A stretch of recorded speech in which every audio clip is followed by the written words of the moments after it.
கன்னி தெய்வம் துணை. கன்னி தெய்வத்தின் குடும்ப உறவுகளாகிய என் அன்பு உறவுகள் அனைவருக்கும் என்னுடைய நெஞ்சார்ந்த வணக்கங்கள். கிட்டத்தட்ட ஒரு 50 நாட்களுக்கு பிறகு இன்னைக்கு பேச வந்திருக்கிறேன். மிகவும் மகிழ்ச்சியோடு பேச வந்திருக்கிறேன். ஆடி 30 அத்தைகளின் விழா மிகவும் அருமையாக நடந்தது. பல கன்னி தெய்வ குடும்ப உறவுகள் அத்தைகளை வழிபடுவதற்கு வருகை தந்திருந்தார்கள். அதற்கு பிறகு சில பேய்களையும் சந்தித்தேன்.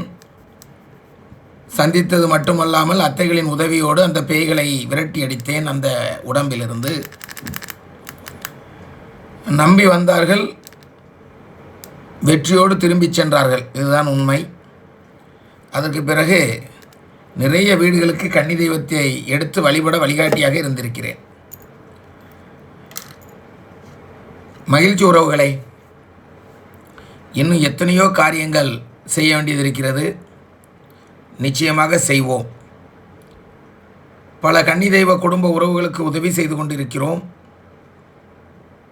இயன்றதை இயன்ற அளவு செய்வதுதான் என்னுடைய நோக்கம். அதெல்லாம் விட இன்றைய காலகட்டத்தில் நமக்கு குலதெய்வமாகிய கன்னி தெய்வம் வேண்டும் என்று எத்தனையோ குடும்பங்கள் என்னை தேடி வருகை தந்து பேசி அவர்களுடைய வீட்டில் அவர்களுடைய கன்னி தெய்வத்தை எடுத்து வழிபட்டு கொண்டிருக்கிறார்கள். இதெல்லாம் நினைத்து பார்க்கும் பொழுது மனதில் ஒரு மிகப்பெரிய மகிழ்ச்சி என்னவென்றால், எங்கோ இருந்தாலும் கூட எத்தனையோ குடும்பங்களுக்கு வழிகாட்டியாக கன்னி தெய்வத்தின் ஆசீர்வாதத்தை பெற்றுக் கொடுக்கிறோமே என்ற சந்தோஷம் மிக மிக சிறப்பாக மனதில் இருக்கிறது. இன்னும் எத்தனையோ கன்னி தெய்வங்களை வழிகாட்ட இருக்கிறோம். நிறைய உறவுகள் மெசேஜ் அனுப்புனீங்க, எப்போ பதிவு போடுவீங்க, தயவு செய்து போடுங்க, எதையோ பறிகொடுத்தது போன்று இருக்கிறது என்றெல்லாம் கூறினீர்கள். வந்துட்டேன். இனிதான் எனக்கு பிஸி, ரொம்ப பிஸியான நேரம். ஆனால் வந்துட்டேன். தீபாவளி வருது. நம்ம கடையில் வியாபாரத்திற்காக முதல்ல பர்ச்சேஸ் பண்ணணும். அங்கங்கே போய் பர்ச்சேஸ் பண்ணி கொண்டு வந்துட்டுருக்குறோம். இனி வியாபாரத்தை பண்ணணும். இந்த இக்கட்டான, அதாவது ரொம்ப பிஸியான நேரங்கிறத இக்கட்டானன்னு சொல்கிறேன். இந்த இக்கட்டான சூழ்நிலையிலும் என்னை இன்று பேச வைத்திருக்கிறார்கள். மணி இப்பொழுது அதிகாலை 2:57. இந்த நேரத்தில் இப்போ பேசி ரெக்கார்ட் ரெடி பண்ணிகிட்டு இருக்கேன். ஆக கன்னி தெய்வம் எந்த நேரம் எப்பொழுது நான் பேச வேண்டும் என்று நினைக்கிறார்களோ அந்த நேரத்தில் அப்பொழுது என்னை பேச வைத்து அழகு பார்ப்பார்கள் என்பதுதான் உண்மை. நேரம் காலமெல்லாம் கிடையாது. அதிகாலை 2:58க்கு பேசிக்கொண்டேன். அதாவது 3 மணிக்கு பேசிகிட்டு இருக்கேன். இப்போ நான் மகிழ்ச்சி உறவுகளே, நேரடியாக கேள்வி பதிலுக்குள் வருகிறேன். என காலம் ரொம்ப கடந்துட்டு ரொம்ப கேள்விகள் பதில் சொல்லலை. சீக்கிரத்தில் இந்த அனைத்து கேள்விகளுக்கும் பதில் சொல்லியிருந்தேன். ஏதாவது விடுபட்டிருந்தால் அந்த கேள்வியை திரும்ப அனுப்புங்க. மகிழ்ச்சி உறவுகளே, அது மட்டுமல்ல, அனைவரும் அனைத்து பதிவுகளையும் கேளுங்கள். எந்த கேள்வியும் மிஸ் பண்ணாதுங்க. எல்லா கேள்வியும் வேணும். அதனால் அனைத்து கேள்விகளையும் அனைத்து பதிவுகளையும் நீங்கள் பார்த்தே ஆக வேண்டும் என்று அன்போடு கூறிக்கொண்டு, என் கன்னி தெய்வ குடும்ப உறவுகளாகிய உங்கள் அனைவரையும் மனதார வாழ்த்துகிறேன். நிச்சயமாக உங்களுக்கு எதிர்காலம் இருக்கிறது என்பதுதான் உண்மை. எதிர்காலம் இருப்பது உண்மை என்பதனால் தான் இங்கே நீங்கள் பயணம் செய்து கொண்டிருக்கிறீர்கள். என்னுடைய ஒவ்வொரு வார்த்தைகளையும் கேட்டுக்கொண்டிருக்கிறீர்கள். கேட்பது மட்டுமல்லாமல் அவரவர் வீட்டில் உள்ள கன்னி தெய்வத்தை முறைப்படி எடுத்து வழிபட்டு கொண்டிருக்கிறீர்கள். பல ஏழைகள் வருகிறார்கள் கன்னி தெய்வத்தை எடுத்து வழிபட வேண்டும் என்று. நிச்சயமாக அவர்களுடைய எதிர்காலத்தில் அவர்கள் ஏழை என்ற வார்த்தையிலிருந்து விடுபட்டு செல்வந்தர் என்ற இடத்திற்கு வருவார்கள், பணக்காரன் என்ற இடத்திற்கு வருவார்கள். போன தலைமுறை எப்படி இருந்தது என்பது முக்கியமல்ல. வரும் காலங்கள் நல்ல ஒரு காலமாக அவர்களுக்கு அமைய கன்னி தெய்வங்கள் காத்திருந்து அவர்களை வாழ வைக்க வருகை தந்து கொண்டிருக்கிறார்கள். மகிழ்ச்சி உறவுகளை, கேள்வி பதிலுக்குள் வருகிறேன். முதலே அருமையான கேள்வி என்பது போன்று தெரிகிறது. கன்னி தெய்வம் துணை. 2-3 தலைமுறைகள் கன்னியை கும்பிட்டு வருபவர்கள் முறைப்படி காலம்போக்கு விட்டு எடுத்து இருந்தால் எப்படி கண்டுபிடிப்பது? அதுக்கு ஏதாவது அறிகுறிகள் தெரியுமா? கனவு மூலம் தெரியுமா? அப்படி இருந்தால் சொல்லுங்கள் அண்ணா என்று கேட்டிருக்கிறீர்கள். அற்புதமான கேள்வி. ஒரு விஷயத்தை நீங்கள் நல்லா தெரிஞ்சுக்கணும். 2-3 தலைமுறைனாலும் சரி, 30 தலைமுறைனாலும் சரி, கன்னியை முறைப்படி எடுத்திருந்தால் அந்த வீட்டிற்குள் படிநூல் இருக்க வேண்டும். படிநூல் என்றால் என்ன என்பதையெல்லாம் முன்பே நான் கூறியிருக்கிறேன். ஆகவே நீங்கள் முன்றைய பதிவுகளை எல்லாம் ஒன்றன் பின் ஒன்றாக வரிசையாக பாருங்கள். படிநூல் என்பது என்ன என்பதை தெளிவாக கூறியிருக்கிறேன். ஆக காலன்போக்கு விட்டு கன்னி தெய்வத்தை முறைப்படி எடுக்கும் பொழுது, அந்த காலன்போக்கு விடும் பொழுது அந்த காலன் எந்த இடத்தில் காலனுக்கு போக்கு விடுகிறார்களோ அந்த இடத்திலே அந்த நூலை கட்டி மீண்டும் அந்த மறுமுனையான நூலை ஒரு தேங்காயில் சுற்றி அந்த தேங்காய்க்குள் கன்னி தெய்வத்தை வரவழைப்பது தான் கன்னி தெய்வ பூஜை. அங்கே காலன் போக்கு விட்டு கன்னி தெய்வத்தை முறைப்படி அந்த தேங்காய்க்குள் வரை வைத்து அந்த குடும்பத்தில் வாழையடி வாழையாக அந்த குடும்பத்தை பாதுகாக்க அந்த தேங்காவின் நூல் அந்த கன்னி தெய்வம் இருந்து அவர்களை வாழ வைப்பார்கள். ஆக ஒரு கன்னி தெய்வத்தை முறைப்படி எடுத்திருந்தால் தேங்காய் இருக்க வேண்டும், தேங்காய் பதி தேங்காவாக இருக்க வேண்டும், பின்பு படிநூல் இருக்க வேண்டும். அந்த நூலில் தான் கன்னி தெய்வம் நடந்து வருவார்கள். நாம் நடக்கக்கூடிய நம் வீட்டு வாசல் போன்றெல்லாம் கிடையாது. வாசல் வழியாக வந்தாலும் கூட அவர்கள் நூல் மீது தான் நடந்து வருவார்கள். ஆகவே கன்னி தெய்வத்தின் பாதை நூல் பாதை என்பதுதான் உண்மை. அற்புதமான கேள்வி கேட்ட அந்த உறவை வாழ்த்துகிறேன். மீண்டும் அடுத்த கேள்விக்குள் செல்கிறேன். ஒரு வீட்டில் கன்னியை கும்பிடும்போது ஒரு உடம்பில் வந்து கணக்கு சொல்லி வந்தால் ஏற்கனவே காலன் போக்கு விட்டு எடுத்து இருப்பார்களா, இல்லை எடுக்காமல் இருந்தாலும் ஒரு உடம்பை தேர்ந்தெடுத்து கணக்கு சொல்வார்களா? இதுவும் ஒரு அற்புதமான கேள்வி. இந்த கேள்வியெல்லாம் கேட்குற ஆட்கள் என்னுடைய நெருக்கமான ஆட்களாகத்தான் இருக்கும். ஏனென்றால் என்னோடு இருந்து பயணம் செய்பவர்களுக்கு தான் இந்த கேள்விகளை கேட்க இயலும். அற்புதமான கேள்வி. இருந்தாலும் கூட நான் தெளிவாக ஒன்றை சொல்கிறேன். வந்தது கன்னிதான் என்று எப்பொழுது உங்களுக்கு உறுதியாக தெரிகின்றதோ அப்படி கன்னிதான் வந்திருக்கிறார்கள் என்றால் எடுத்திருக்க 100% வாய்ப்புகள் உண்டு. எடுக்காத கன்னி தெய்வங்கள் அவ்வளவு எளிதாக ஒரு உடம்பை தேர்ந்தெடுத்து வந்துவிட முடியாது, கணக்கு சொல்லிவிட முடியாது, வாழ வைத்து விட முடியாது என்பதுதான் உண்மை. ஆனால் இன்று நான் சமீப காலமாக பார்த்து கொண்டிருக்கிறேன். நிறைய வீடுகளில் கன்னி தெய்வத்திற்கு பூஜை என்ற முறையில் வைத்து வழிபட்டு அங்கே கன்னி தெய்வம் வராமல் பேய்கள் வந்து அந்த குடும்பத்தை அழித்து கொண்டிருப்பதையெல்லாம் நான் நிறைய வீடுகளில் பார்த்து வாழ வைத்து கொண்டிருக்கிறேன். சமீபத்தில் கூட கன்னி தெய்வத்திற்கு மிகப்பெரிய கோயிலை கட்டி வைத்திருக்கிறேன் என்று வணங்குகிறேன் என்று என்னிடத்தில் வரும்பொழுது அவருடைய மனைவிக்கு பேய்க்கோளாறு. ஆனால் அவர்கள் மனைவியிடம் வருவதுதான் கன்னி தெய்வம் என்று அவர்கள் நினைத்திருந்திருக்கிறார்கள். ஆகவே அவர்கள் நிறைய பூஜைகள் நிறைய பரிகாரங்கள் எல்லாம் செய்து எடுத்து அந்த கன்னி தெய்வத்தை நம்பி வழிபட்டிருக்கிறார்கள். ஆனால் வந்தது கன்னி தெய்வம் அல்ல, பேய். அத்தைகளின் கோட்டைக்குள் வந்த பொழுது பேயானால் என்ன, முனியானால் என்ன, ஏவலானால் என்ன, எதுவாக இருந்தாலும் அனைத்தையும் அழித்து அனுப்புவதுதான் அத்தைகளின் அழகு. ஆகவே இப்படியும் சில சூழ்நிலைகள் வரும். ஆகவே வந்தது கன்னிதான் என்பதற்கு நான் இருந்து பார்த்தால் மட்டும்தான் நான் அதை உறுதி செய்ய முடியுமே தவிர ஒருவருடைய பேச்சை கேட்டு உறுதி செய்ய இயலாது. முறைப்படி கன்னி தெய்வத்தை எடுத்திருந்தால் நிச்சயமாக கன்னி தெய்வம் வந்திருந்தால் உங்களை வாழ வைப்பார்கள். அதில் எந்தவித சந்தேகமும் வேண்டாம். முறைப்படி எடுத்திருந்தாலும் கூட எடுக்க தெரியாமல் எடுத்திருந்தாலும் தவறாக வேறு எதுவும் வந்துவிடும். சரியான வைத்தியரை வைத்து முறைப்படி எடுத்து வழிபட்டு வாழ்வில் முன்னேறுங்கள் என்று கூறிக்கொண்டு அடுத்த கேள்விக்குள் செல்கிறேன். கன்னி தெய்வம் துணை அண்ணா, கடல் கனவு அடிக்கடி வந்தால் என்ன அர்த்தம் என்ன என்று கேட்டிருக்கிறார்கள்.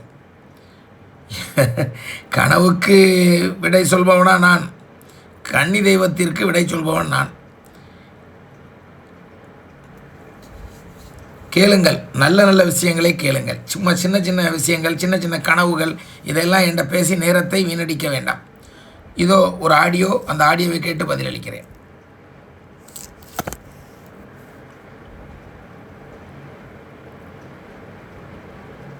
அப்பா கன்னி தெய்வம் துணைப்பா.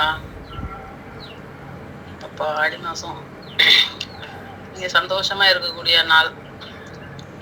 இந்த எல்லா பதிவும் கேட்டுக்கிட்டு இருக்கோம்ப்பா. 413வது பதிவில் உங்களையும் இப்படியெல்லாம் ஒரு வார்த்தை பேச வச்சுருக்காப்பா. கஷ்டமாக இருக்குப்பா.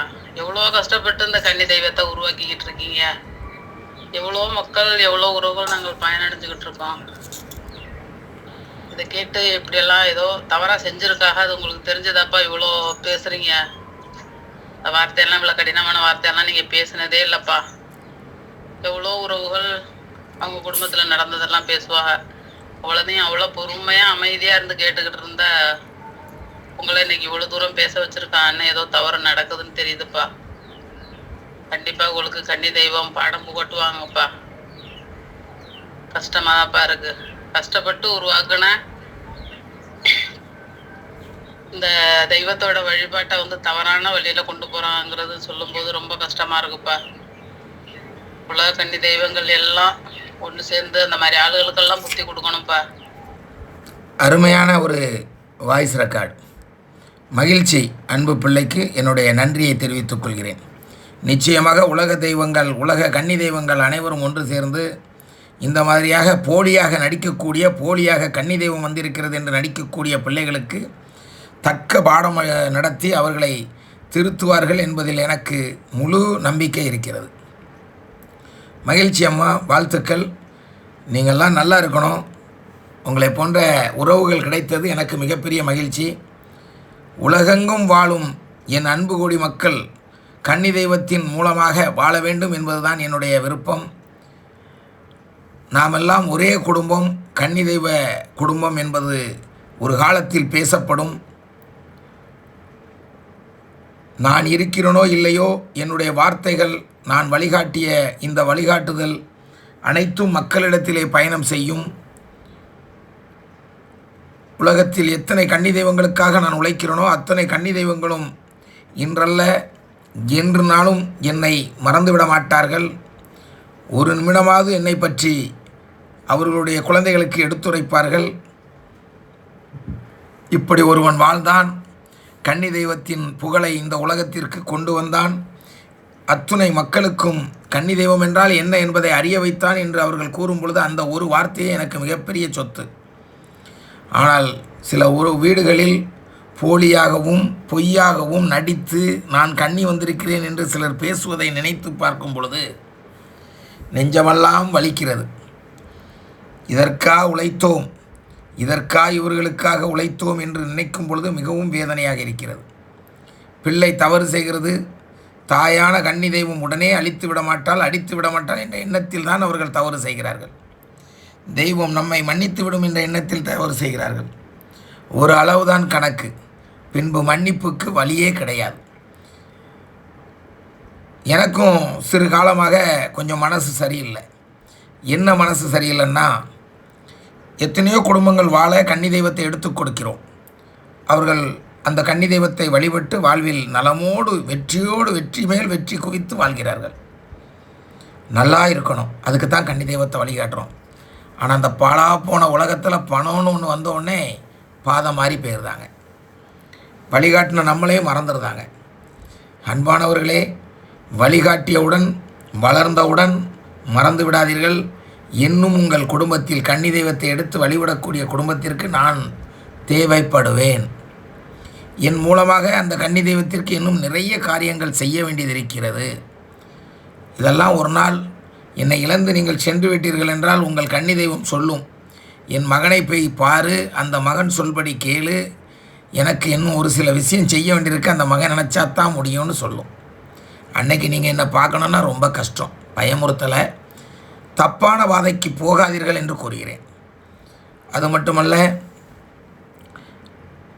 இப்போல்லாம் நிறைய பேர் வராங்க பேய் தொந்தரவால். என் பிள்ளைக்கு பேய் பிடிச்சிருக்கு, என் மனைவிக்கு பேய் பிடிச்சிருக்கு அப்படின்னு ஒவ்வொருத்தராக வராங்க. நானும் என்னுடைய கால நேரத்தை பெரிதாக நினைக்காமல், ₹1 காணிக்கை வாங்காமல், எனக்கு இந்த உலகை படைத்தவன் கொடுத்த பொக்கிஷமான 3 அத்தைகளை கையில் வைத்துக்கொண்டு, என்னால் இயன்ற அளவிற்கு மாந்திரிகம் இல்லாமல், எந்தவித அடையாளங்களும் இல்லாமல், மத அடையாளங்களும் இல்லாமல், அத்தைகளே சமர்ப்பணம் என்ற முறையில் அத்தைகளுக்கு முன்பே அவர்கள் அந்த பேய்களை விட்டு அடிக்கை செய்து அழித்து அந்த குடும்பங்களை காப்பாற்றி வழி அனுப்பி வைக்கிறேன். கொஞ்ச காலங்கள் ஞாபகம் இருக்கிறது. எப்பா என்ன பாடுபட்டோம், நம் மனைவி என்ன பாடுபட்டாள், நம் அம்மா என்ன பாடுபட்டாள், நம் அண்ணன் என்ன பாடுபட்டான், நம் கணவன் என்ன பாடுபட்டான், என் மகள் என்ன பாடுபட்டாள் என்ற உணர்வோடு இருக்கிறார்கள். எங்களை வாழ வைத்த தெய்வம் என்று அத்தைகளை புகழ்கிறார்கள். ஆனால் கொஞ்சம் வாழ்க்கை உசந்து விட்டால் அத்தைகளையும் மறந்து விடுகிறார்கள், வந்த பேயையும் மறந்து விடுகிறார்கள். ஒரு விஷயத்தை நன்கு தெரிந்து கொள்ள வேண்டும். 3 விஷயங்கள் இருக்கிறது.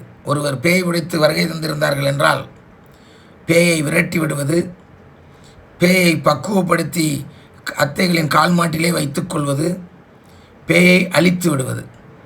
முதல்ல ஒன்று தெரிஞ்சுக்கிடுங்க, விரட்டி தான் விடுவாங்க. இது உங்களுக்கு தெரியாது. நீங்கள் உண்மையான பிள்ளையாக இருந்தால் மட்டும்தான் பேய்களை அழிப்பார்கள் அத்தை. மனிதனை ஏமாற்றி விடலாம், தெய்வங்களை ஏமாற்ற முடியாது. ஆகவே நமக்கு தான் பேயை விரட்டியாச்சே, இனி யார் தெய்வமும் வேண்டாம். நமக்கு தான் நம்ம வீட்டில் கன்னி தெய்வத்தை எடுத்தாச்சே, இனி யார் தெய்வமும் வேண்டாம், யார் தயவும் வேண்டாம் அப்படிங்கிற எண்ணம் இருந்தால் கொஞ்சம் மாறிக்கிடுங்க.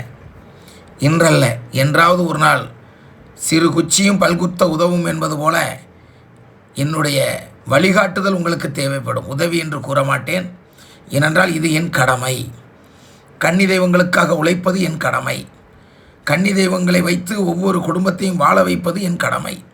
ஆகவே என் கடமையை செய்ய நான் உங்களுக்கு தேவைப்படுவேன் என்று கூறிக்கொண்டு அடுத்த ஆடியோவை கேட்டு பதிலளிக்கிறேன். அந்த அம்மா பேசுனதுக்கு இவ்வளோ நேரம் நான் பேசியிருக்கிறேன்னா எந்த அளவுக்கு அந்த அம்மாவும் கணிச்சிருக்கிறாங்கங்கிறது தான் பாராட்டக்கூடிய விஷயம். மகிழ்ச்சி. அடுத்த ஆடியோ.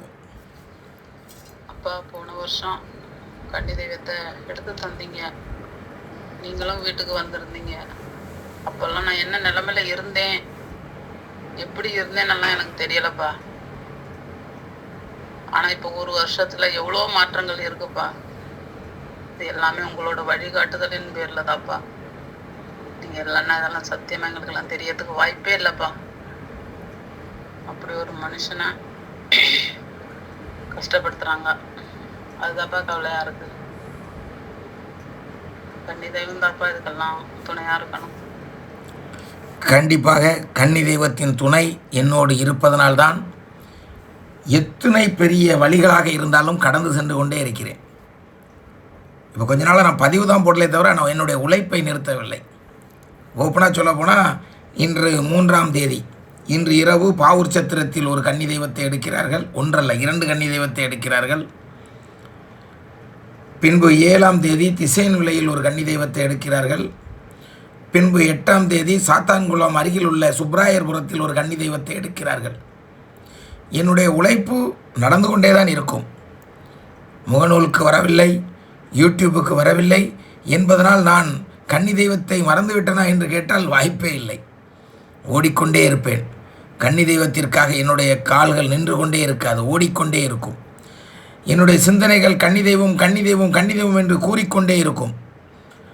அன்பு பிள்ளைகளே, எந்த சூழ்நிலையிலும் கன்னி தெய்வத்தை மறவேன், உயிருள்ளவரை மறவேன். என் சிந்தனைகள் அனைத்தும் நான் வணங்கும் என் தாய்களே, கன்னி தெய்வமாகிய ரூபினிசா லைசா அத்தைகளே. என் சிந்தனைகள் அனைத்தும் எனக்கு ஆண்டவன் கொடுத்த அத்தைகள் கொடுத்த 800 அத்தை, ஆந்திராவைச் சேர்ந்த 3வது அத்தை. இந்த 3 பேரும் என்னுடன் இருக்கும் பொழுது வெற்றி மேல் வெற்றி தான் எனக்கு கிடைக்குமே தவிர தோல்வி என்ற வார்த்தைக்கு இடமே கிடையாது.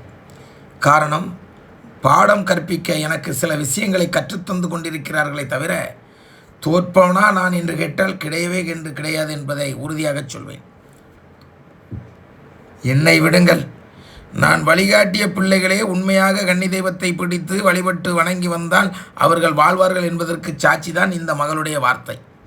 போன வருடம் எடுத்துக் கொடுத்தேன், இந்த வருடம் நன்றாக இருக்கிறேன் என்ற வார்த்தை வருகிறது அல்லவா, இதுவே எனக்கு சிறப்பு. மகிழ்ச்சி உறவுகளை மீண்டும் அடுத்த ஆடியோவை கேட்டு பதிலளிக்கிறேன். வணக்கம்ப்பா, லக்ஷ்மி பேசுகிறேங்கப்பா, திருப்பூர்லேருந்துங்கப்பா. அப்போ வர ஆடிப்பெருக்கு கன்னியம்முக்கு சாமி கும்பிட்டாங்கப்பா வீட்டில். சாமி கும்பிட்றதுக்கு ஒரு 10 நாள் முன்னாடி ஒரு கனவுங்கப்பா. இதே மாதிரி கன்னியம்மா எடுக்கிற மாதிரியும் ஏதோ விளக்கு மாதிரி காமிக்குது, ஊத்து விளக்கு மாதிரி. இங்கே சொந்தக்காரவங்கெல்லாம் இருக்காங்க, பூசணிக்காய் இல்லை அந்த காயெல்லாம் என்னென்னமோ இருக்குங்கப்பா, அதெல்லாம் அப்படி காட்டுது.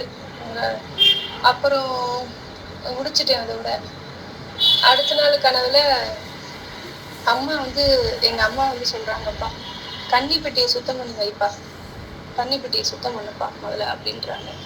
ஆனா நாங்க கன்னி தெய்வத்தை எடுக்கலங்கப்பா. மறுபடி நாங்க வாடகை வீட்டுல இருக்கோம். இருந்தாலும் நீங்க சொன்னபடி நான் விளக்கு ஏற்றி கும்பிட்டு இருக்கேன்ப்பா. சாயங்காலம் 6 மணி ஆனா ராமச்சலத்துல தான்ப்பா ஏத்துறேன். நான் குத்து விளக்கு வாங்கணும்ப்பா. இதுல என்னப்பா சொல்ல வராங்க கன்னியம்மாவுக்கு சொல்லுங்கப்பா, இந்த கனவு மூலியமா. அப்புறம் ஒரு ஆடிப்பெருக்கு சாமி கும்பிடுறதுக்கு முத நாளா அத்தை கனவுல போயிருக்காங்க. எங்க மாமியார் கனவுல போய் ட்ரெஸ் இல்லாம படுத்து கிடந்துருக்காங்க. இவ்வளவு நேரம் நீங்கள் பேசுனதில் மிக முக்கியமான பாயிண்ட்டு, ட்ரெஸ் இல்லாமல் போயிருக்காங்க. இதோடைய அர்த்தம் என்னவென்றால் கன்னி தெய்வத்தை முறைப்படி எடுத்து வழிபட வேண்டும், அந்த தாய்க்கு புத்தாடைகள் பட்டாடைகள் வைத்து வழிபட வேண்டும் என்பதுதான். இன்றைக்கி காலையில் தான் எனக்கும் தோணுச்சு, சொந்த வீடு இருக்கிற பிள்ளைகளுக்கு வழிகாட்டியிருந்தோம், வாடகை வீடு இருக்க பிள்ளைகளுக்கு சும்மா கும்பிட்டுக்க, உனக்கு சொந்த வீடு வந்த பிறகு எடுத்துருவோன்னு சொல்கிறோம். இன்னும் எத்தனை காலங்கள் இந்த மூச்சு முட்டு இருக்கப் போகிறது என்பது எனக்கு அறியாத ஒரு மாயையாக இருக்கிறது.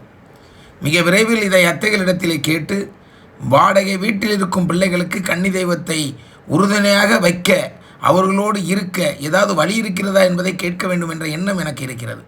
இன்றைக்கி தான் தோணிச்சு, இன்றைக்கி தோணியிருக்கு. உங்கள் பதிவு வருது, ஆச்சரியம், மகிழ்ச்சி. காலையில் அப்படி நினச்சி பார்த்தேன், சொந்த வீடு இருக்கவங்களுக்கெல்லாம் கன்னி தெய்வத்தை சிறப்பாக எடுத்து கொடுத்துருந்தோம், வாடகை வீட்டில் இருக்கவங்க கும்பிடக்கூடாதுன்னு சொல்லியிருந்தோம். அப்போ அந்த கொடுமையை எங்கே போய் சொல்ல? அவங்களுடைய மனம் எவ்வளோ வலிக்கும். நமக்கு ஒரு சொந்த வீடு இல்லையே, சொந்த வீடு இருந்தால் நம்ம கும்பிட்டுருக்கலாமே, சொந்த வீடு இருக்கும் பொழுது இந்த கன்னி தெய்வம் நமக்கு தெரியவில்லையே, சொந்த வீடெல்லாம் போன பிறகு, சொத்து பத்தெல்லாம் போன பிறகு இந்த கன்னி தெய்வம் இருப்பது நமக்கு தெரிய வந்திருக்கிறதே, என் தலைவிதியை நான் எங்கு கொண்டு தீர்ப்பேன் என்று என்னிடத்தில் மன்றாடுகிறார்கள். எனக்கும் அதை நினைத்து பார்க்கும் பொழுது கொஞ்சம் மனது வலிக்கத்தான் செய்கிறது.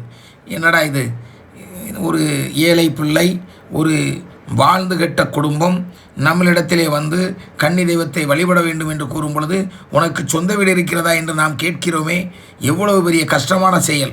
ஒருவர் இருந்தும் அனைத்தையும் அளித்திருந்தால், கஷ்டப்பட்டிருந்தால், அவரிடத்தில் சொந்த வீடு இருக்கிறது என்று கேட்டால் அவர்களுடைய மனம் எந்த வலிக்கும். அந்த அளவுக்கு யோசித்து பார்த்தேன். ஆனாலும் கூட சொந்த வீடு இருந்தால்தான் கன்னி தெய்வத்தை முறைப்படி எடுக்க முடியும் என்பதுதான் உண்மை. ஆனாலும் நான் அத்தைகளிடத்தில் இதை கேட்க வேண்டும் என்ற ஒரு எண்ணம் எனக்கு இன்று தோன்றியிருக்கிறது. கண்டிப்பாக கேட்பேன். நல்லது நடக்க வேண்டும் என்று நீங்களும் அனைவரும் வேண்டிக் கொள்ளுங்கள்.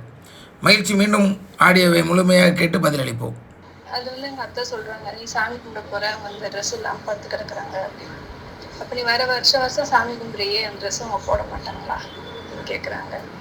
இப்போ நான் ட்ரெஸ் எடுத்து வச்சு கும்பிட்டேன், அவங்க போட்டாங்களா என்னன்னு தெரியலைங்கப்பா. ஆனால் நீங்கள் சொன்ன மாதிரி முறைப்படி காலம் தூக்கு விட்டு எடுத்தால் தான் அவங்க அந்த ட்ரெஸ் எல்லாம் நம்ம படைக்கிறதுலாம் அவங்க போட முடியும்னு சொல்கிறீங்க. அப்போ எனக்கு எப்பப்பா இருந்தது வாய்ப்பு, இந்த கனவு மூலியமா என்னப்பா சொல்ல வராங்க? அப்பா எனக்கு எப்பப்பா அந்த வாய்ப்பு, இதைத்தான் நான் சொல்ல வந்தேன். இதுதான் வழி. சொந்த வீடு இல்லையே, சொந்த வீடு இல்லை என்றால் கன்னி தெய்வத்தை வழிபட முடியாதா என்று பல பிள்ளைகள் என்னிடத்திலே மன்றாடுகிறார்கள். கவலைப்படாதிருங்கள், உங்களுக்கு விரைவில் சொந்த வீடு வரக்கூடிய தகுதியை அந்த கன்னி தெய்வம் தருவார்கள். அதுவரை உண்மையாக விசுவாசமாக பிடித்து கொள்ளுங்கள். அந்த கன்னி தெய்வத்தை நிச்சயமாக ஈடேறும். உங்களுக்கு சொந்த வீடு வரும் காலங்கள் வருவதனால்தான் நீங்கள் என்னை தேடி வருகை தந்திருக்கிறீர்கள் என்பதை உறுதியாக நம்பி பிடித்து கொள்ளுங்கள். இருந்த போதிலும் நான் அத்தைகளிடத்திலே கேட்கப் போகிறேன், கன்னி தெய்வத்தை சொந்த வீடு இல்லாதவர்களுக்கு எடுத்து வழிபட வாய்ப்பு இருக்கிறதா என்று. ஆனால் எனக்கு சில விஷயங்கள் தோன்றியது. அப்படி நினைக்கும் பொழுது அந்த தோன்றியது உண்மை என்றால் அத்தைகள் என்னிடத்தில் கூறட்டும். கூறினால் நான் உங்களுக்கெல்லாம் வாடகை வீட்டில் இருப்பவர்களுக்கும் நான் வழிகாட்ட முயற்சி செய்ய போகிறேன். அதாவது இப்போவே அந்த தீர்ப்பு, அந்த விடையை சொல்ல விரும்பவில்லை. ஆனால் விடை எனக்கு என்னுடைய மூளையில் தோன்றியது. இருந்தாலும் இது விளையாட்டு காரியம் அல்ல, இது தெய்வ காரியம். தோன்றினாலும் கூட அத்தைகள் வரும் பொழுது அத்தைகளிடத்திலே விடை கேட்டு அதற்கப்புறம்தான் நான் அதற்கு உங்களுக்கு வழிகாட்ட இருக்கிறேன். அத்தைகள் உறுதியாக எனக்கு சொல்லாமல் நான் வாடகை வீட்டில் இருக்கக்கூடிய பிள்ளைகளுக்கு வழிகாட்ட மாட்டேன். நிச்சயமாக உறுதியாக சொல்வார்கள் என்று நம்புகிறேன். கலங்காத என் மகளே, உன்னுடைய அடுத்த வாய்ஸை கேட்டு பதிலளிக்கிறேன். வீடு வாங்கன்னு சொல்றாங்களா? இப்ப நான் அந்த நிலைமையிலே இல்லையேப்பா. எங்கிட்ட போய் வாங்குவேன், எங்கிட்ட என்ன செய்வேனே தெரியலையேப்பா. ஆனா அவங்க கனவு மூலியமா ஏதோ தெரியப்படுத்திக்கிட்டே இருக்காங்கப்பா.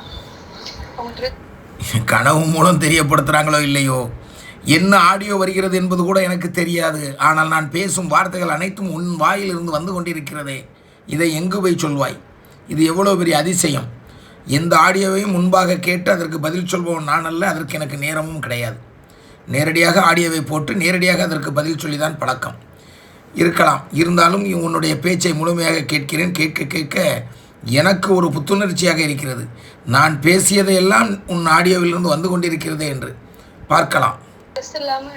எத்தனை உசுரை காப்பாத்திருக்காங்க. என் குடும்பத்துல என்னைய காப்பாத்தி, பிள்ளைய காப்பாத்தி, எத்தனை உசுரை காப்பாத்தி எல்லாம் எங்களை இப்படி பாத்துக்கிறாங்க. அவங்களுக்கு ஒரு ட்ரெஸ் கூட எங்களால எடுத்து படைச்சாலும் போட முடியாத நிலைமையில இருக்காங்கப்பா. அதுதான் விதி. அந்த விதியை வெல்றதுக்கு தானமா அந்த தெய்வங்கள் வந்திருக்காங்க. உன்னுடைய கஷ்டத்தை போக்குறதுக்கு தானமா அந்த தெய்வங்கள் வந்திருக்கிறாங்க. என்னம்மா, கோடிக்கணக்கில் வச்சவனும் இல்லாமல் மண்ணுக்குள்ளத்தான் போகிறான், ஒன்றும் இல்லாதவனும் இல்லாமல் ஒரு காலம் மண்ணுக்குள்ளத்தான் போகிறான். எல்லாரும் என்னென்ன சேர்த்து வைத்திருந்தாலும் அனைத்தையும் பூமியில் விட்டுவிட்டுத்தான் செல்கிறான். ஆகவே கலங்காதே. ஒன்றுமே இல்லாதவர்களை கூட, குப்பையில் கிடப்பவர்களை கூட, குப்பையை அள்ளுபவர்களை கூட அந்த கன்னி தெய்வங்கள் வாழ வைத்து கொண்டிருக்கிறார்கள். சொல்லிக்கிட்டே இருக்கலாம். அவ்வளவு வறுமையில் இருந்தவர்கள் கூட கன்னி தெய்வத்தின் மூலமாக வாழ்ந்து கொண்டிருக்கிறார்கள். தன் பிள்ளைகளுக்கு பொக்கிஷத்தை அளிப்பவள் கன்னி தெய்வம், தன் பிள்ளைகளுக்கு பெருமையை சேர்ப்பவள் கன்னி தெய்வம், தன் பிள்ளைகளுக்கு நீண்ட ஆயுசை கொடுப்பவள் கன்னி தெய்வம், தன் பிள்ளைகளுக்கு செல்வத்தை அள்ளி கொடுப்பவள் கன்னி தெய்வம், தன் பிள்ளைகளுக்கு கல்வியை கொடுப்பது கன்னி தெய்வம், தன் பிள்ளைகளின் பாதுகாப்பை உறுதி செய்வது கன்னி தெய்வம். நீ தூங்கினாலும் உன் தெய்வம் தூங்காது, நீ தூங்கினாலும் உன் தெய்வம் தூங்காது. உன் வேதனையை அவர்கள் கேட்டுக்கொண்டுதான் இருப்பார்கள். உனக்காக நான் இங்கே மன்றாடுகிறேன். நிச்சயமாக சொந்த வீடு இல்லாத பிள்ளைகள் சொந்த வீடு வாங்க வேண்டும் என்பதுதான் என் ஆசை.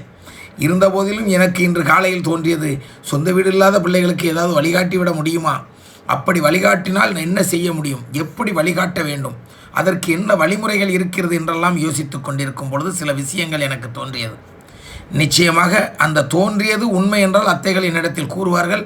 அப்படி கூறினால் அடித்தது லக்கி பிரைஸ் என்ற மாதிரி அடித்து நொறுக்கிடுவோம். அனைத்து வீடுகளிலும் கன்னி தெய்வத்தை வர வைத்து விடுவோம். அந்த வர வைத்தாலும் அங்கே நாளைக்கு வீடு கட்டி சொந்தமாக போகும்பொழுது அந்த கன்னி தெய்வம் அந்த இடத்திலிருந்து அந்த சொந்த வீட்டுக்கு போனோம். அதற்கும் பரிகாரங்கள் இருக்கிறதா என்பதை அத்தைகளிடத்தில் கேட்டு தெரிய வேண்டும் என்று முடிவு செய்துவிட்டேன். நிச்சயமாக என் சிந்தனையில் ஒன்று தோன்றியிருக்கிறது என்றால் அது அத்தைகள் தந்துதான் தோன்றுமே தவிர எனக்கு தானாக தோன்றாது. ஆக கன்னி தெய்வத்திற்கு, வாடகை வீட்டில் இருக்கக்கூடிய கன்னி தெய்வத்திற்கும் நல்ல காலம் பிறக்கப் போகிறது என்பதுதான் எனக்கு தோன்றுகிறது. பார்க்கலாம்.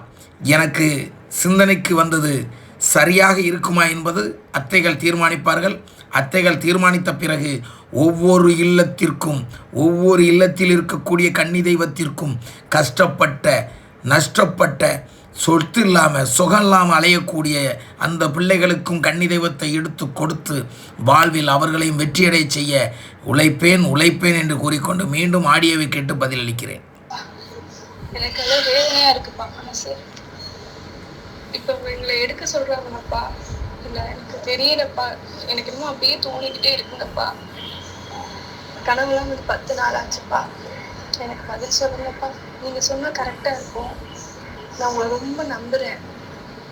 என் வீட்டுக்காரங்களும் உங்க சேனல்லாம் பார்க்க மாட்டாங்க. எவ்வளவு சொல்லிட்டே இருக்கிறேன், பாருங்க. அப்புறம் இப்ப அவருமே கேட்கிறாரு. அந்த பதிவை போட்டுட்டு இருக்கும்போது காலையில உங்க பதிவு வந்து பார்த்துட்டு இருக்கும்போது, தூங்கிட்டு இருக்கும்போது தலகாணி கிட்ட வச்சிருப்பேன். அவரும் இப்ப கவனிக்கிறாரு. இந்த குழந்தைங்களாம் பேசும்போது அவரும் சிரிக்கிறாரு. உங்களை வந்து கன்னி மாமா துணை அப்படிலாம் சொல்றாங்கல்ல, கன்னியம்மா துணை அப்படின்னு சொல்றாங்க. உங்களை மாமாலாம் சொல்லும்போது அவர் சிரிக்கிறாரு. இப்ப அவரும் ஏற்கனவே பதிவை பாக்குறாரு போது எனக்கு அவ்வளவு சந்தோஷமா இருக்குப்பா. தினந்தோறும் இப்ப நான் சாயங்காலம் 6 மணிக்கு விளக்கு ஏத்துறேங்கப்பா. இந்த கனவுக்குரிய விளக்கத்தை சொல்லுங்கப்பா. கனவுடைய விளக்கம் சொல்லிவிட்டேன். முழுவதும் கேட்க வேண்டிய அவசியமே இல்லை. அது ஆடையில்லாமல் இருக்கிறார்கள் என்றால் ஆடை நீ எத்தனை வைத்தாலும் அது சென்று சேரவில்லை என்பதுதான் அர்த்தம். இருந்த போதிலும் வழிபடுவதை விட்டுவிடாதே. அவர்கள் எங்கிருந்தாலும் உன்னை வாழ வைப்பார்கள். மிக விரைவில் இந்த வாடகை வீட்டில் இருக்கக்கூடிய கன்னி தெய்வங்களுக்கெல்லாம் ஒரு விடிவு காலம் பிறக்கப் போகிறது என்பதும் உண்மை. பிறக்க வைக்காமல் விடப்போவதும் இல்லை. எப்பொழுது என் சிந்தனையில் இன்று காலை தோன்றியதோ, தோன்றிய நிமிடமே இன்றைக்கி புது பதிவாக போட வந்திருக்கேன். உன் பதிவுள்ள கேள்வியே அதுதான் இருக்குது. வாடகை வீட்டில் இருக்கக்கூடிய பிள்ளைகளுடைய கேள்வி தான் இருக்குது. அப்போ நினச்சி பார்க்கும் பொழுது எவ்வளவு அதிசயம் என்பதை நான் உணர்கிறேன். ஆக கலங்க வேண்டாம். நிச்சயமாக நீயும் கன்னி தெய்வத்தை எடுத்து வழிபட்டு உன் குடும்பமும் வாழ்க்கையை வாழையடி வாழையாக வெற்றி மேல் வெற்றி குவிப்பார்கள் என்பதை கூறிக்கொண்டு அடுத்த கேள்விக்குள் செல்கிறேன். அப்பா, நல்ல முறையில் கன்னி அம்மாவுக்கு சாமி கும்பிட்டு விட்டோம். என் குடும்பத்தில் எல்லோரும் சேர்ந்து கும்பிட்டு விட்டோம். சந்தோஷமாக இருந்தது. கன்னி தெய்வம் துணை, கன்னி தெய்வம் துணை, கன்னி தெய்வமே துணை. ரூபினிசா அம்மா, லைசால் அம்மா துணை என்று அனுப்பியிருக்கிறார்கள். மகிழ்ச்சி அம்மா, இன்னும் பல மடங்கு நீங்கள் உயர வேண்டும், வாழ வேண்டும் என்று கூறிக்கொண்டு அடுத்த கேள்விக்கு பதிலளிக்க செல்கிறேன். அண்ணா அருள்ராஜ், கோவை. நாங்கள் ஆடி 30 அன்று திருவிழாவிற்கு வருகின்றோம் அண்ணா. நீங்கள் 31ஆம் தேதி எங்கள் வீட்டிற்கு வர வேண்டும் என்று எழுதி கொடுத்திருக்கிறார்கள். நான் அவர்கள் வீட்டிற்கு போனேன். அவர்களும் நம் அத்தைகளை வணங்க வருகை தந்திருந்தார்கள். மகிழ்ச்சி உறவுகளே. மீண்டும் அடுத்த கேள்விக்கு செல்வோம். நாகர்கோவிலிருந்து பேசுகிறேன் அண்ணா. இதற்கு முன்பாக 2 முறை தொலைபேசியில் பேசியுள்ளேன் அண்ணா. எனக்கு ஒரு சிறு உதவி செய்யுங்கள் அண்ணா. உங்கள் சிரமத்துக்கு மன்னிக்கவும் அண்ணா. எங்கள் குடும்பத்தில் பல பேர் உடம்பில் நோய் சம்பந்தமாக மன ரீதியாக மன நிம்மதி இல்லாமல் வாழ்ந்து வருகிறோம். நான் உயிர் இருந்தும் இல்லாமல் நரக வேதனையில் வாழ்ந்து வருகிறேன். மாறாக குலசை அம்மன் கோயிலில் தரிசித்து வந்தபோது ஒரு குறி சொல்வோர் என்னை அழைத்து, உன் வீட்டில் கன்னி தெய்வம் ஒன்று உள்ளது, அதை முறையாக வழிபடுங்கள் என்று கூறினார்கள். அடுத்த 2 வருடம் கழித்து எங்கள் ஊரில் அம்மன் அருள்வாக்கு சொல்பவர் ஒருவர் என்னிடம், உங்கள் வீட்டின் வெளியே கன்னி தெய்வத்தை எடுத்து வணங்குமாறு ஒரு பூ எடுத்து என் கையில் கொடுத்தார்கள். எங்கள் குடும்பத்தில் கன்னி தெய்வமும் இருப்பது நான் எப்படி உணர்வேன் அண்ணா? ஆனால் அதிகாலையில் ஒரு கனவு வந்தது. என் வீட்டில் முன் வாசலில் பச்சை பாவாடை சிகப்பு சட்டை அணிந்த ஒரு இளம் பெண், கன்னிப்பெண் கனவில் தோன்றி மறைந்து விட்டாள். இந்த குடும்பத்தில் உள்ள அனைவரிடம் கேட்டு பார்த்தாச்சு, கன்னி தெய்வமே இல்லை என்று குறிப்பிடுகிறார்கள். ரூபினிசா லைசால் அத்தை மூலமாக உத்தரவு கேட்டு சொல்லுங்கள் அண்ணா. அதற்கு நாங்கள் என்ன செய்ய வேண்டும்? இந்த உதவி மட்டும் நீங்கள் செய்யுங்கள். உங்களுக்கு கோடி புண்ணியம் உண்டாகும். ஐயா, இந்த தகவலை பார்த்த பிறகு பதில் தாருங்கள். ஐயா, மறந்து விடாதீர்கள். பதிலுக்காக காத்து கொண்டிருக்கிறேன். எழுத்துப்பிழை ஏதேனும் இருந்தால் மன்னித்து கொள்ளுங்கள் என்று கூறியிருக்கிறார்கள். பெரிய கேள்விதான். அதாவது உலக தெய்வமாகிய அன்புக்குரிய பாசத்துக்குரிய தாய் முத்தார் அம்மன் உங்களுக்கு வழிகாட்டியதாகவே நான் நினைக்கிறேன். அந்த கோயிலுக்கு சென்று நீங்கள் வணங்கிவிட்டு வரும்பொழுது ஒரு குறிபார்த்து சொல்லக்கூடிய ஒரு நபர் உங்கள் வீட்டில் கன்னி தெய்வம் இருக்கிறது என்று கூறியிருக்கிறார் என்றாலே நிச்சயமாக கன்னி தெய்வம் இருக்கும். நீங்கள் கொடுக்குற ஒரு 10 ரூபாய்க்காக இவ்வளோ பெரிய விஷயத்தை ஒருத்தர் சொல்லுவாங்களான்னு கேட்டால் கிடையாது. அவர்களிடத்திலும் அந்த தாய் முத்தாரம்மன் வந்து நாவிலிருந்து உங்களுக்கு வழிகாட்டி இருக்கிறார். ஆகவே உங்கள் வீட்டில் கன்னி தெய்வம் இருப்பதை இன்னொரு சாமியும் கூறியிருக்கிறது. நிச்சயமாக கன்னி தெய்வம் இருப்பது உண்மை என்றால் 100% அதை வழிமுறை செய்து முறையாக வணங்குவதற்குள்ள நேரம் வந்துவிட்டது என்று தான் எனக்கு தோன்றுகிறது. கவலை வேண்டாம், மிக விரைவில் நாம் சந்திப்போம். உங்கள் வீட்டில் கன்னி தெய்வம் உங்கள் ஊருக்கு நான் வருகிறேன். அப்படி வரும்பொழுது என்னை நீங்கள் சந்தித்தீர்கள் என்றால் உங்கள் வீட்டிற்கு நான் வருகிறேன். அங்கே கன்னி தெய்வம் இருந்தால் நான் உங்களுக்கு சொல்கிறேன். ஆனால் அதற்கு முன்பாக உங்களால் என்னை நேரில் வந்து பார்க்க முடியும் என்றால் என்னிடத்திலே நேரம் கேட்டு நேரில் வந்து பார்ப்பது தான் சரி. நோய் இருப்பவர்கள் டாக்டரை தேடி செல்வது சரி. டாக்டர் நோய் இருப்பவர்களை தேடி வருவாரா என்றால் கொஞ்சம் கஷ்டம்தான். பிள்ளைகள் படிக்க வேண்டுமென்றால் பள்ளிக்கூடத்திற்கு செல்ல வேண்டும். டியூஷன் படிக்க வேண்டுமென்றால் டியூஷன் சென்டருக்கு செல்ல வேண்டும். அங்கே தான் ஆசிரியர்கள் இருப்பார்கள். எல்லா ஆசிரியரும் உங்கள் வீட்டுக்கு வந்து படித்து தர வேண்டும் என்று சொன்னால் அது மிகப்பெரிய கஷ்டம். ஆகவே உலகம் முழுவதும் இருக்கும் கன்னி தெய்வத்திற்கு உழைத்து கொண்டிருக்கும் என்னால் தினமும் பல குடும்பங்களை பார்க்க அவர்களுடைய இல்லத்திற்கு செல்ல முடியுமா என்றால் வாய்ப்பே இல்லை, செல்ல முடியாது. ஆகவே நீங்கள் என்னை வந்து பார்ப்பது உங்களுக்கு ஒரு வேளை. ஆனால் நான் உங்களை வந்து பார்க்க வேண்டும் என்றால் அது மிகப்பெரிய கடினம். ஆகவே நேரில் வந்து பார்க்க முயற்சி செய்யுங்கள். கன்னி தெய்வமே துணை.